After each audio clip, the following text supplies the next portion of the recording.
Hey, madams and monsieurs, you're tuning into Franzipan 72.9, here to bring you the hottest news this side of Holland. I'm your host, Ice Cold B. Rose. And I'm your hostess, Hot Donna. Today we'll talk about something a lot of people have had on their minds lately. It's what many are calling the Reign of Terror. Really? All that's been on my mind is this terrible rain. That is so not funny. Well, I hate you too. So about half a year has gone by since the so-called Reign of Terror began. It was June 2nd, 1793, when a group of the enraged stormed into the French Convention in Paris and forced it to meet their demands. The enraged, unhappy with the progress of the revolution, demanded that only lower-class members should vote, that political enemies must be regularly executed, and, wouldn't you know it, low bread prices. At the time, the political party called the Girondists had the most control of the convention. They were less radical about revolutionary ideals than the other major party, the Jacobins. That's right, but with the enraged now demanding a more radicalized approach to the revolution, this convention had many of the Girondists arrested.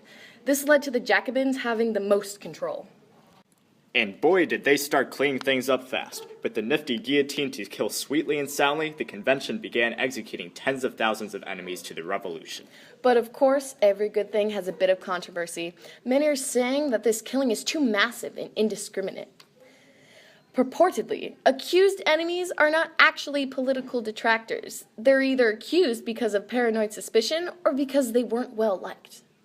Oh, but don't get me wrong, I don't agree with what these people are saying. I'm full-heartedly with whatever it takes for the revolution to succeed. So I would never protest the government. Viva la revolution! Yeah, viva la revolution! I love all the killing, and I'm obviously not just saying that because we have the leader of the convention as our special guest today. That's right, today we welcome the great Maximilian Robespierre to the show. What's up, Rob? Oh, nothing much. Just killing thousands of royalist scoundrels, the usual. So, you've heard the reports that these executions are a bit too much. Yeah, would you like to clear things up about that? Of course, B. Rose. This killing may seem like a bit much at the moment, but I promise you, my French people, that this is all temporary. You've seen what happened when the revolution began, when the precaution of mass executions was not taken. Society barely improved at all, and society will barely improve until the root problem is taken care of. The enemies. If France is ever to attain true liberty, we must first exterminate everyone who has any power at all to trigger our great revolution's progress. At this stage, terror is nothing else than justice, prompt, severe, and inflexible. So, you're saying that after enough time, these executions will stop? Yes, they will stop completely. So will our current form of government. Right now, in order to purge our nation of enemies, we must lead a dictatorial government, so there are strict rules on what's treason and what's not.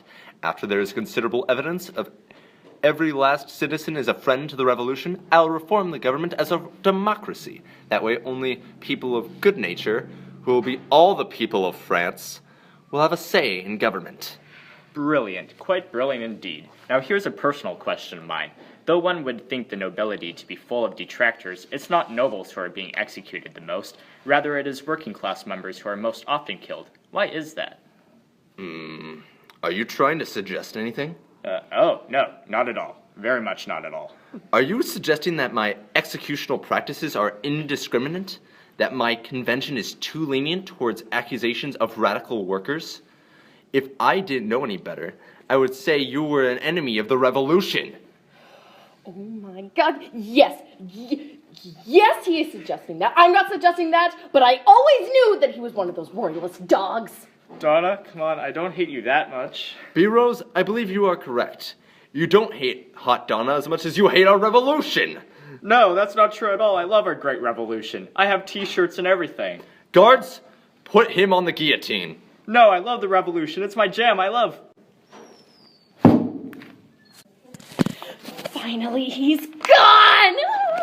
Well, that execution was a fun execution. My French people, I hope this event inspires you too to report all those who disagree with the revolutionary way. Well, as much as I like to stay and boast about the wonders of France, I really must be going. I hear Danton, my old, friend, is coming to meet with me. Well, I'll be sure to report anyone that I see who seems to be doing bad stuff. Okay, well, thank you for joining us today, Mr. Robespierre. Best wishes on the revolution. Farewell, Hot Donna. I hope you too will stay as incorruptible as me. Breaking news! Back in July, Louis XVI formally strengthened the civil constitution of the clergy. The number of bishops was reduced from 135 to just 83. Also, all bishops have to report to a département, which, in case you don't know, is a basic territorial administrative unit established by the Assembly. Worse yet, all bishops and parish have to be elected by enfranchised citizens. This decision has faced widespread disagreement, especially from clerics who claim that these new rules put the church below the state, as well as limiting the Pope's jurisdiction to spiritual affairs. Well, now, the National Constituent Assembly has ordered the clergy to take an oath declaring their support to the Constitution. Priests either have to accept the Constitution or lose their parishes. So far, only 7 bishops and 1/2 of parish priests have taken the oath, splitting the church between jurors, who are constitutional priests, and non-jurors, who are refractory priests. It is expected that Pope Pius VI will condemn the civil constitution in 1791, possibly in the spring. Wait, no, hold on. This isn't breaking news. This is from 1790. Well then, back to your regularly scheduled programming. Thank you, Blammy Cammy, for that 3-year-old breaking news. Now, in B. Rose's unfortunate absence, I have a new co-host. Sup, my Frenchies? I'm Cameron Diaz, ready to report news like no one's beeswax. So, speaking of the church, France is now in the process of being de-Christianized. That's right, Mr. Diaz. A big part of our revolution is leaving our past ways behind. That even includes things in our personal lives.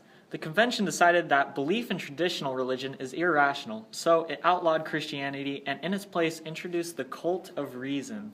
If you guessed that this is a fancy name for atheism, you're so right.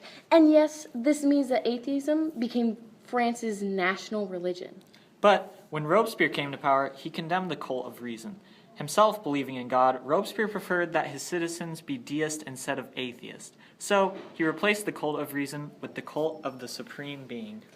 Then that leaves us with today, with us good French people not believing in the Bible and instead believing rationally in a clockmaker God. Now, with this de-Christianization, anyone who remains a priest or helps priests is executed. They're no better than B. Rose, sick enemies of the revolution. Yeah, and don't forget that the de-Christianization has outlawed public and private worship. Oh yeah, and it caused the destruction of any religious building. And the removal of saint from any street name. And the abolishment of religious education. And the killing of clergymen. Hooray!